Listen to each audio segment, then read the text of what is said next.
Hey Trig, this is chapter 10 review. We're going to separate this into 2 days. So I'm going to do problems 1 through 14 with you today, and then tomorrow we'll do the second kind of half, I guess. We a while back filled out a note card for chapter 10 formulas. So get that out, make sure that you are kind of paying attention to where the formulas are at on that note card so that you know how to use it for your test. And as I go through these, make sure that you're paying attention and like doing the calculations yourself and not just kind of copying down what I have, because that's only gonna, be bad in the long run. So we did start the chapter with section 10.2. But the way that I have it on the review, I just put 10.1 first, which whatever is fine. So law of cosines is for this first like 3 problems. And I'm going to write that up at the top here. So c squared a squared plus b squared minus 2ab cosine of c. So find that on your note card. Capital C is the only angle that we have. Otherwise, we've got the other 3 sides going on, okay? And then they say solve triangle ABC. So I'm going to use, I should have given you a little bit more room on here. But anyway, I'll write out A, B, C. I'm going to use all the margins and stuff too. And then little a, little b, little c. Okay, so 13, 9, 15. And it doesn't matter which angle we solve for first. Let's just solve for capital A. So I'm going to put capital A in this spot right here. And that means little a has to go here, and like this becomes C and this becomes C or B or whatever. So a squared, actually, no, 13 squared equals 15 squared plus 9 squared minus 2 times 15 times 9 and cosine of A. This one's a little bit more unpleasant than number 2. Number 2 should be a little bit easier than this because solving for an angle is kind of icky. All right, 13 squared is 169. I'm going to zoom in. 15 squared is 225. I'm writing out all my work. You can probably do this without writing out all the work. Negative 2 times 15 times 9 is negative 270. And then we have cosine of A, okay? When we went through this section, make sure that you don't try to add these 3 numbers together because this one's attached to the cosine.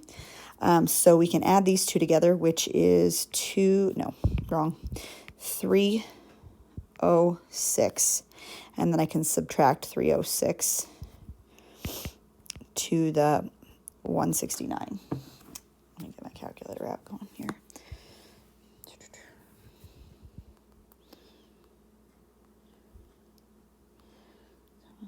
169, and that's negative 137, negative 270 cosine of A. And then we've got to divide by 270, and that gives me a decimal, like 0.5. And then we've got to do the inverse cosine.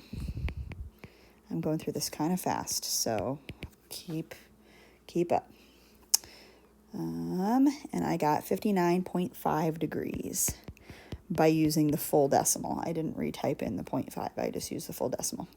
All right, now we've got some nice things going on. 59.5 degrees. Now I can use the law of sines to figure out the other angles. So I'm going to go sine of 59.5 over 13 equals sine of B over 9. I'm going to cross multiply. Then I'm going to divide, and that's going to be sine of B. Then I'll have to take the inverse of that. Okay, I'm not going to write all that work out because we've done this like a million times, so hopefully you understand what's going on. 9 times sine and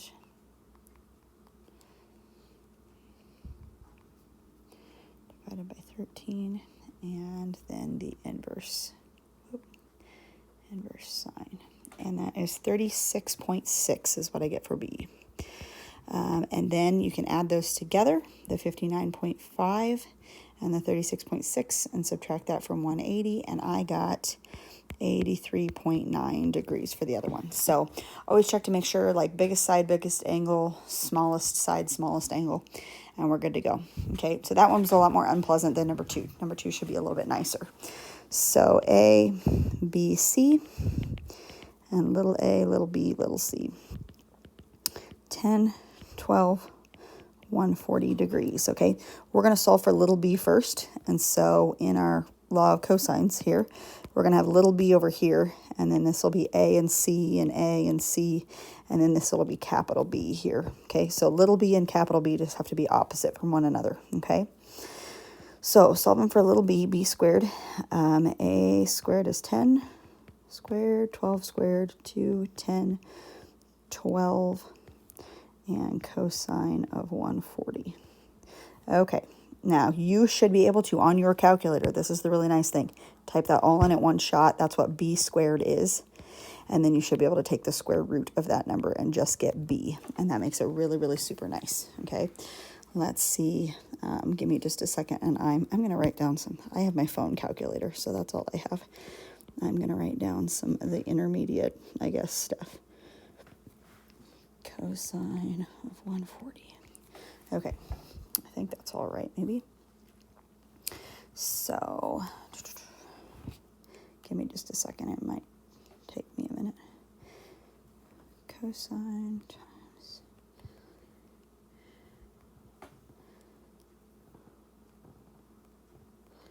Okay, and I got 427.85 or something like that. If you take the square root, b is 20.7 rounded to 1 decimal place. That looks way bigger than these two, 10 and 12. But look at my angle, it's 140, and that's an obtuse angle, so he's gonna be the biggest. Let's solve for a next. So sine of 140 over 20.6. I can use the law of sines now, and sine of a over 10, and I cross multiply, divide, and then I'm gonna have to do the inverse sine. So here we go.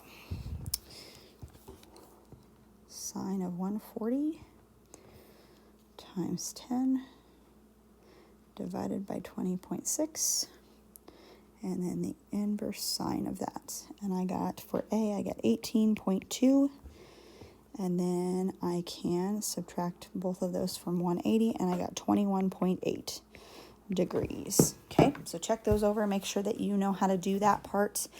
We're going to do number 3, which is also a law of cosine. So here we go. 2 trains depart simultaneously from the same station. The angle between their 2 tracks is 120. So let's go here, and let's say one goes this way and one goes this way. That's an obtuse angle, so 120 degrees is that. One train travels at an average of 45 miles per hour. The other one's at 75 miles or 70 miles per hour. How far apart are the trains after 3 hours? Okay, so if this one's going 45 miles an hour, after 3 hours, that would be like 135. And if this one's going 70 miles an hour, that would be 210 miles in this direction and 135 miles in this direction. Okay, and then we're trying to find the distance between the two. That's this guy. So like if this was your capital A, this would be little a, and we can use the law of cosines, where like this is little a and this is capital A, and then the other two angles, or the other two sides go in that spot. Okay, so little a squared equals, I'm just going to go 210 squared, 135 squared, 2 times 210 times 135.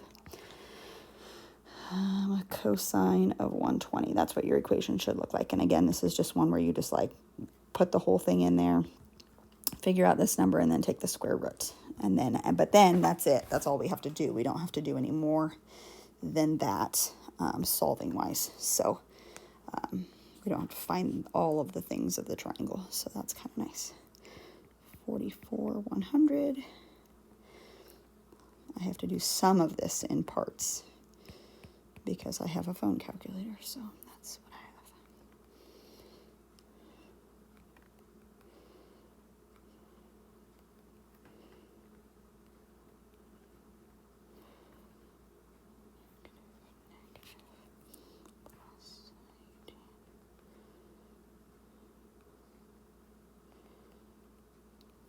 Okay, and I got 90,675.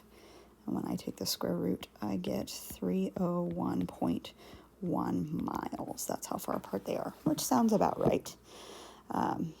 Yeah. So if they were headed, yeah. 301.1 sounds good to me. Okay, law of sines. These top 6 are going to take quite a bit of time, and then the rest of it goes a little bit faster. So here we go. Law of sines. A, B, C. Little a, little b, little c. Okay, so 120 and 35 and 3.5. And I always like it when they start us off with that because I can solve for capital A really easy. These two are 155, and if I subtract from 180, that is like 25 degrees, something like that. So I can do sine of 35 over 3.5 equals sine of, I'll just go 25 over A. And I'm cross multiplying and I'm dividing. I don't have to do the inverse like I did up here because we were solving for a side A, and not an angle. Okay, so you practice calculating this. And especially make sure that your calculator's in the right setting. You should be in degrees. I don't think at all this chapter, well, maybe that's not true. You do probably have to switch back and forth between radians and degrees. So you're in degrees for these problems. I got A equals 2.6. Okay, and then I need to go over here. Sine of, well, I'm just going to do this. I'm going to use the same formula here, but instead of sine 25, I'm going to go sine 35, and I'm going to make this a C instead. Okay, so cross multiply, divide. I'm going to change that from 25 to 35 degrees because I'll just use the same stuff again. 35.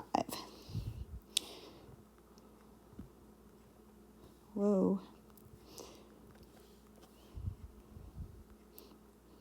Make sure you're practicing this.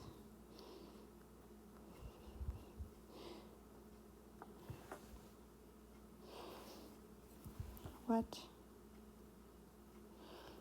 That's not. Oh, gosh. Somebody tell me, Mrs. Commenter, you're doing it wrong. 120. We're solving for B. We're not solving for C. We're solving for B. I'm like, I keep getting 3.5. Well, yeah, that's right. Okay, 120. Let's fix this here. Sorry. There we go. 5.3 is what I get for B. So there he is solved for all the way out. Okay. All right, this one. Let's do it. Capital A, capital B, capital C. Lowercase a, lowercase b, lowercase. In each one of these problems, you're really only having to solve for like 3 of the missing things, because they're giving you 3 of them already. You just hope the ones that they're giving you are kind of nice-ish. We're going to solve for A first. So sine 60 over 80 equals sine A over 70. We're going to cross multiply and divide. And then we have to take the inverse because we're solving for A, capital A. So 60 and times 70 and divided by 80. And the inverse sine of that, and I got 49.3 degrees. I can add those together and subtract from 180, and I get 70.7 degrees. And now I can solve for little b. So I've got sine. I could use sine of 49.3 over 70, but I'm going to use the same ones that we started with because my 49.3 is rounded. We want to make sure we don't round if at all possible. So sine of 70.7 over b. Cross multiply, divide. We don't have to find the inverse because we're solving for b and not sine of something. All right, 70.7.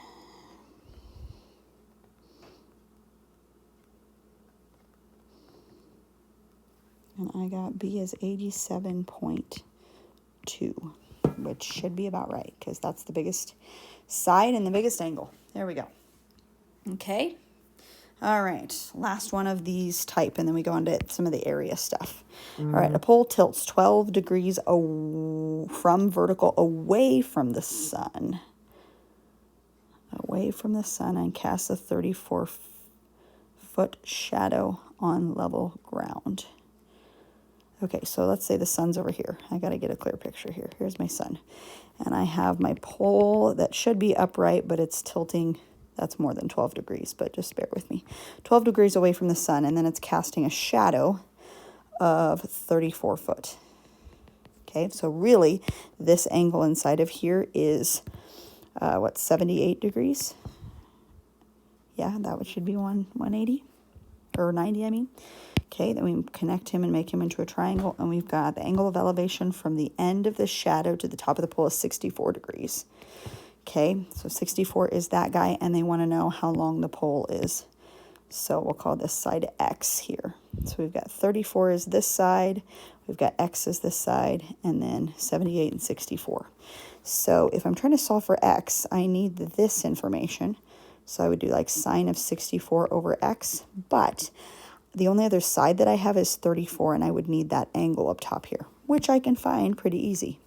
If this is 78 and this is 64, that's 142 degrees. And if I subtract from 180, that's 38 degrees. So I could do sine 38 over 34. Let me make sure my math is good on that. 130 plus 12 is 142, 38, yep. So cross multiply and divide by sine 38, no inverse. And that'll tell me the pole. Okay. 64 times 34.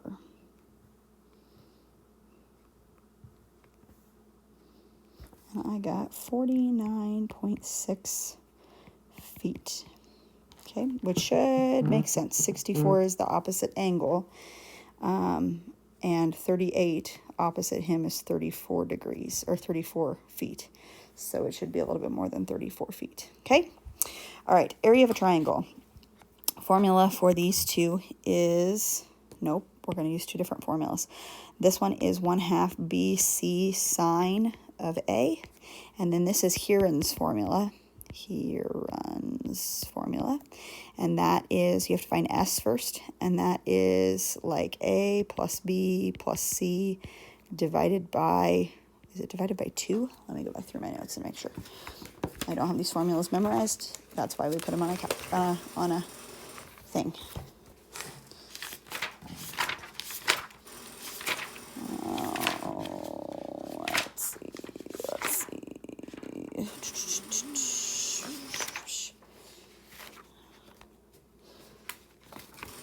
I have to think now.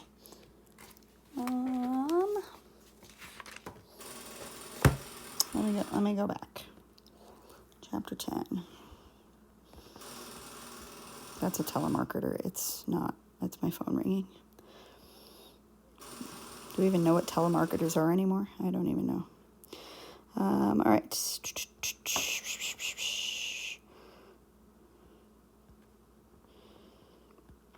Let me go to the formula. Where is it?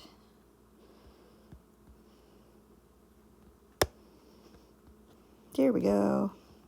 ABC and half of that. Yep. Okay. Go back. All right. So A plus B plus C. And then to find the area, you do the square root of S times S minus A, S minus B, and S minus C. That's what you're going to do in the second one. Okay, 1/2 BC sine of A. And we have ABC right here. So 1/2 of, instead of putting B first, I'm going to put the 14 first, because half of 14 is nicer than half of 23. So there we have that. This is 7 times 23, which is 161. So just 161 sine of 50.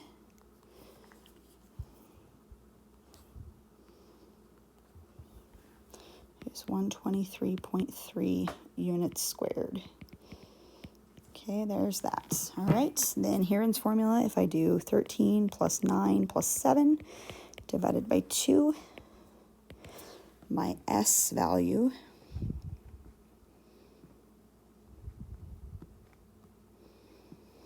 $14.5. Okay, square root of 14.5 times, I would take 14.5 minus 13, which is 1.5. 14.5 minus 9 is 5.5. And 14.5 minus 7 is 7.5. I'm not going to write all that work out there, if you don't mind. 5.5 times 7.5, and that I take the square root of, and I got, I hope this is right, 29.95, or if we round to the nearest one decimal place, that would round to 30.0 units squared. Okay, so there is that. All right, got a couple left. Magnitude and component form. I find the component form first for each one of these, and component form goes like this in those triangular brackets. And all you do for component form is you look and say, if I start at -1 and I'm going to 3, how far are we moving in the x direction? That's a +4. If I'm starting at 7 and going to 1, I'm going down 6. So that's my component form. And then when it says magnitude, it's like you're finding, like, okay, so like 4, 6, 4, or 4 -6 would be like over 4 down 6. You don't have to graph this, but we're trying to find the length here, which is basically just doing the Pythagorean theorem with 4 and 6. So 4 squared plus -6 squared, and the square root of that. So this is 16, this is 36, add those together, that's the square root of 52, and I'm just going to leave it like that because it doesn't come out nicely. So component form and the square root of 52, okay, is the magnitude. All right, if I do component form for PQ here, I'm going from 4 to -2, so I'm going down 6, and 6 to 3 is down 3. So -6 squared plus -3 squared. If you're going to type this into your calculator, just ignore the negatives because the negatives are going to turn positive. So it's literally like just doing 6 squared and 3 squared, right? Like we don't want the negatives to come in there. 36 plus 9 is the square root of 45, and that's my magnitude. So component form and magnitude, those ones go a little bit faster. Okay, all right, so keeping on down here, express the following rectangular coordinates in polar form. Okay, so polar form, from your note card, remember this, is, I think we called it R, maybe. R times the sine of theta, no, cosine theta. Cosine theta plus I sine theta. Okay, so that's what we're looking for. And I'm going to graph this over here. 1 and the square root of 3. So I'm going 1 over, let's go 1 over, I'm going to make him a bigger, I'm going to make him a bigger chunk over. Let's begin again. Here we go. I'm going 1 over and the square root of 3 up. So 1 and the square root of 3, okay? And then what we have to do is to find the R. The R is like the magnitude. R equals the magnitude. So I have to take 1 squared plus the square root of 3 squared and the square root of that. So 1 plus the square root of 3 squared is 3. And so that is the square root of 4, which is 2. So 2 is my front number, okay? Then I just need cosine. I have to find theta plus I sine of theta.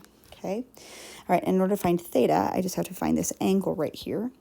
And this is opposite and this is adjacent. So I can do tangent of theta equals the square root of 3 over 1. And I would just do inverse tangent to find, that.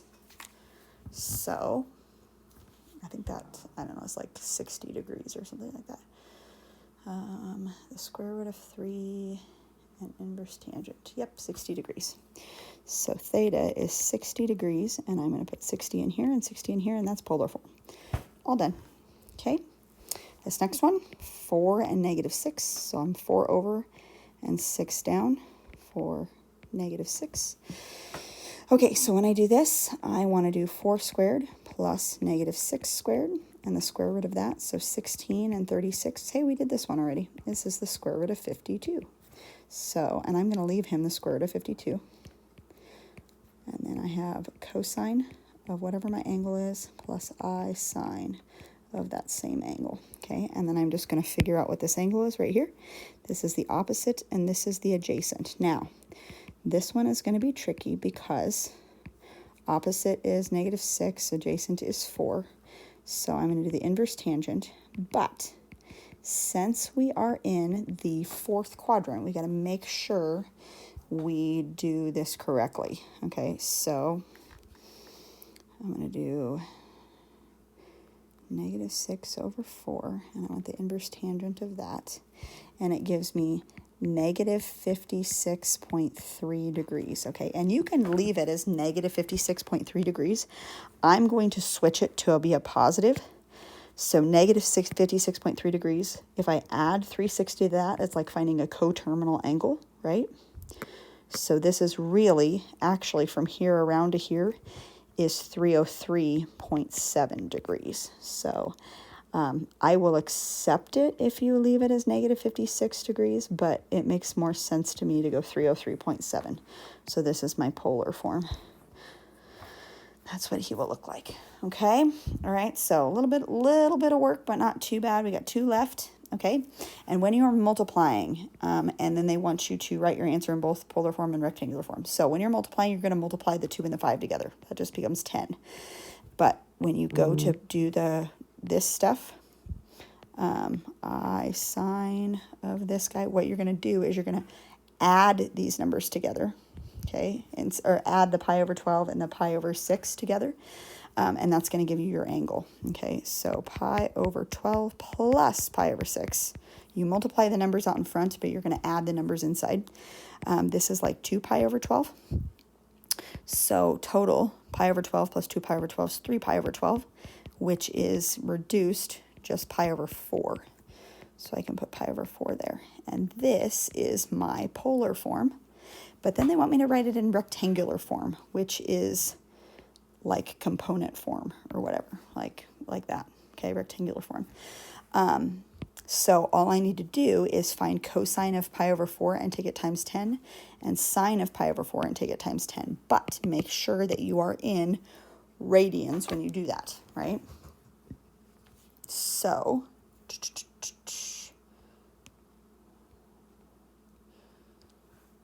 I get 7.07, and if you do the same thing for sine, when you type it in, you'll get 7.07 as well, because cosine of pi/4 is the same value as sine of pi/4. If you don't believe me, type it in and you'll see that.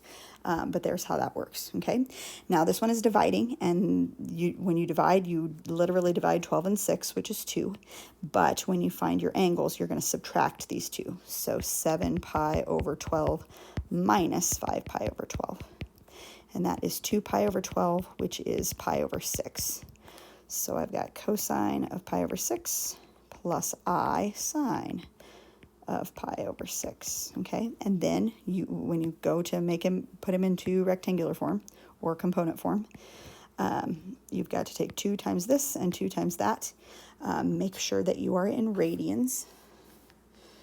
Okay, so pi/6 equals, and I'm going to do cosine, and I'm going to take him times 2. And I got one, I hope this is right, 1.73. Let me do the sine. Pi divided by 6